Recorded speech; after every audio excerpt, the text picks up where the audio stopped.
150 years ago, Oregon stood proudly as the undisputed leader of the Pacific Northwest. It was the original territory, the first state, and a powerful agricultural force. But today, Washington has nearly double Oregon's population and an economy more than 2.5 times the size of Oregon's. Washington leads in nearly every category. So, what happened? Why did Oregon, despite its earlier head start, fall so far behind Washington? The answer lies in the very geographies of the two states, which, though seemingly similar, have had surprisingly different effects on their development. When most people picture the Pacific Northwest, they imagine a single, unified landscape, endless rain, towering evergreen trees, and misty, dramatic coastlines. It's the land of Portland and Seattle, coffee and grunge, a unified region of green. But this romantic image masks a deeper, more profound truth. While Oregon and Washington are often seen as twins, their physical foundations are deeply, almost fundamentally different. Oregon, one of the first major destinations of America's westward expansion, is a land of incredible geographic diversity. However, its landscape is a paradox, a puzzle of fertile abundance trapped next to profound isolation. Understanding this geography is key to understanding the history of this region, as it explains why Oregon was once the prize of the Pacific Northwest and how, buried within its very soil, were the seeds of its eventual decline. The foundation for both states was laid millions of years ago, and it would play a critical role in their fates. The story of both states begins with one colossal feature: the Cascade Mountain Range. This volcanic spine running from north to south is not just a mountain range, it's a wall that separates two very different worlds. To the west of the Cascades, moisture-laden air from the Pacific Ocean is forced upward, causing massive rainfalls and creating the lush, temperate rainforest that defines the region.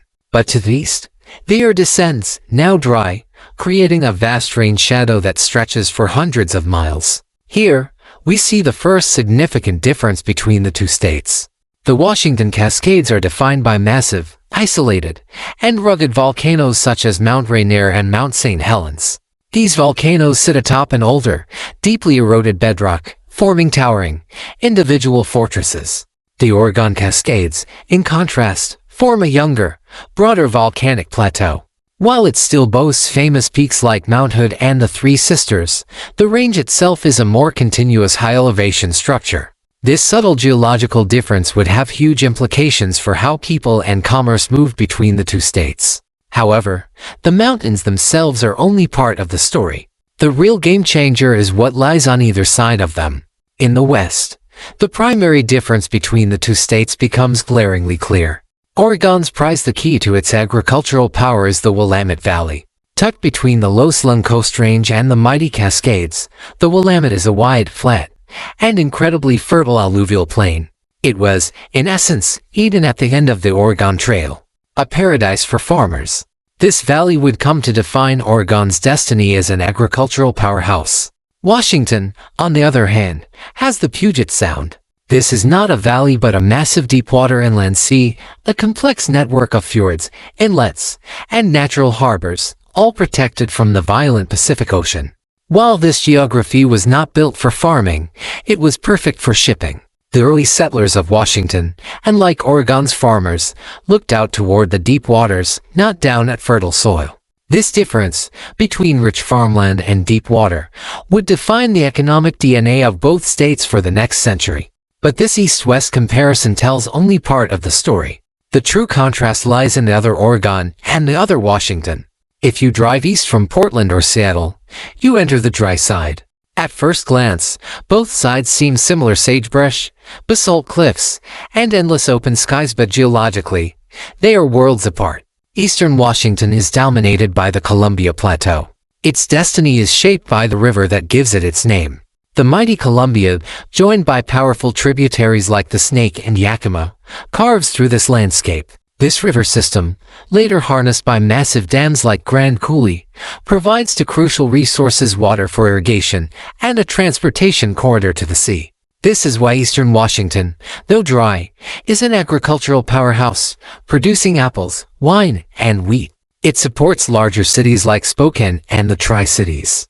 Now, contrast that with Eastern Oregon. A vast portion of southeastern Oregon is not part of the Columbia Plateau.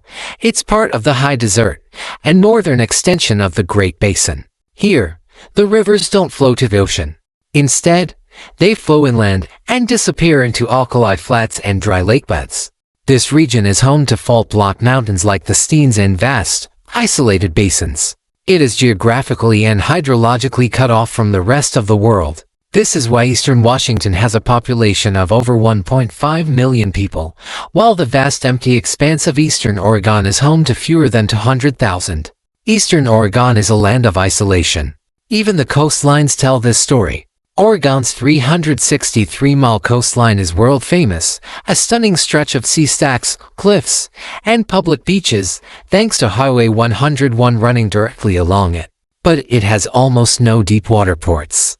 The one great port Oregon has, Portland, is 100 miles inland from the Columbia River, a river with one of the most dangerous maritime passages on Earth at its mouth. Washington's Pacific coast is short, wild, and mostly inaccessible, but its true coast is the 3,000-plus miles of shoreline inside Puget Sound, offering some of the finest natural harbors on the planet. This is the physical stage for both states. Oregon is a state of two halves, a fertile, accessible western valley and a vast, isolated, harsh eastern desert.